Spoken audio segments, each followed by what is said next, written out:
Well, like the old saying goes, an apple a day helps keep the doctor away, but it doesn't keep Ray away because this guy loves some apples.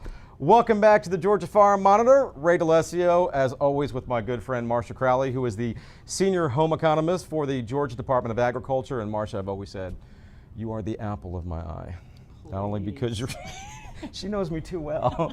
Not only you're a great cook, but you always have great ideas. And today, of course, we are talking about apples, and we do want to thank all the apple farms up in North Georgia, Ellijay and Blue Ridge, for providing us with these delicious Georgia apples. And there's so many uses for apples, Marcia. I mean, today we're doing apple chicken burgers, we're doing apple crisp, and apple salad.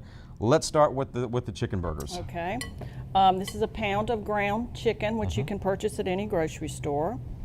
Add to that 1 cup of chopped fresh Georgia apples, and you need to use a cooking apple like a Rome or a Jana. See, that's good to know, because I would have just used any kind of apple. So there are certain type of apples that are good, better for cooking? Yes, better for cooking, okay, yes. Good to know. 1/2 cup of purple onion, and we tried this with several different kinds of onions, and this was the best. 1.5 teaspoons of poultry seasoning and a dash of salt, that's all in there. And a little bit of apple juice, and that is just to keep it moist. And you're going to mix that up. You always have these little secret recipes that just gives it that extra flair. Well, yeah, I mean, these apples are just so good in these burgers. We loved them. And you stir that up, make sure the apples and the meat are mixed very well.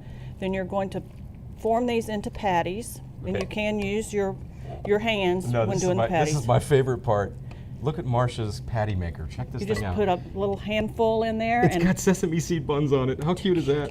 And you just lift it up, and it makes the little circles in there, and it makes perfect burgers. That's awesome. And you're going to grill these about 10 minutes per side to an internal temperature of 165, and that's very important because it's ground meat. It's not ground beef, it's ground chicken. Okay. So you don't want it pink on the inside. Right. Okay, and you serve those with sharp cheddar cheese, honey mustard, and lettuce, and you're going to love them. And once you're done, disinfect, obviously. Disinfect definitely after. Wash your hands afterwards. That's very important. And ground chicken is a little more tricky than ground beef. Okay. All right, the next thing is Gigi's Apple Crisp, and nothing says fall like an apple crisp. Right. It's easier than a pie, and that's why I think it got its name. Nothing says more delicious than apple crisp, too. All right, we've got basically 6 cups of sliced fresh Georgia apples, and here again it needs to be a cooking apple. I think these are Rome. And the easiest way to slice apples is to use an apple core slicer, and and I'm not going to do it here because sure enough the slices will go flying everywhere, but it cores the apple and it slices it, and then you can peel it very easily. Now once you get it sliced like that, can you put it in a blender to make them a little bit smaller? Or I wouldn't put them in. You can leave them, if you want thicker slices, you can leave them the way this slices it, or I sliced them in half. Okay. All right, now in a bowl, this is for the topping, you're going to add 2 cups of brown sugar that's been packed, and that's already got the cinnamon in it. You're going to add 2 cups of all-purpose flour.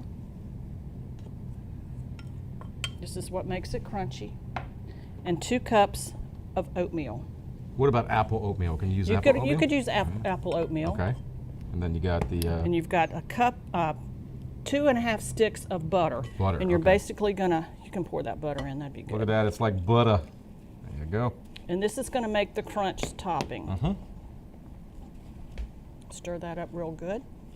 And then you're going to gently, because this is a lot of topping, gently place it on top of these apples.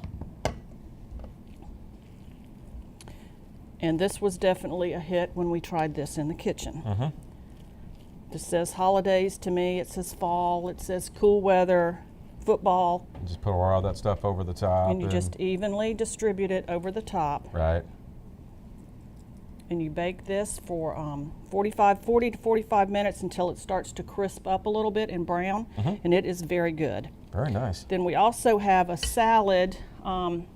It's spinach, feta cheese, sliced apples, and that way you can use a red delicious or a golden delicious apple because it's more of an eating apple. Right.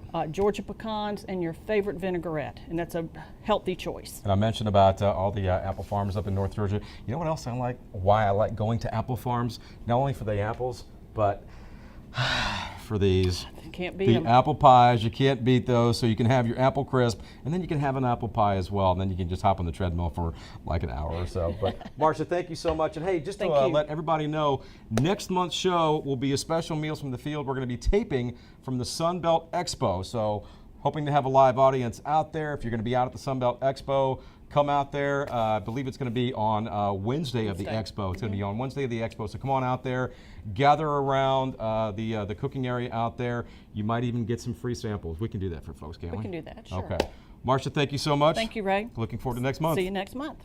And for a complete list of all the recipes you saw here today and others from past episodes, just log on to www.gfb.org/recipes. It is free, but we should warn you, you'll want to bring a hefty appetite and plenty of friends to share with.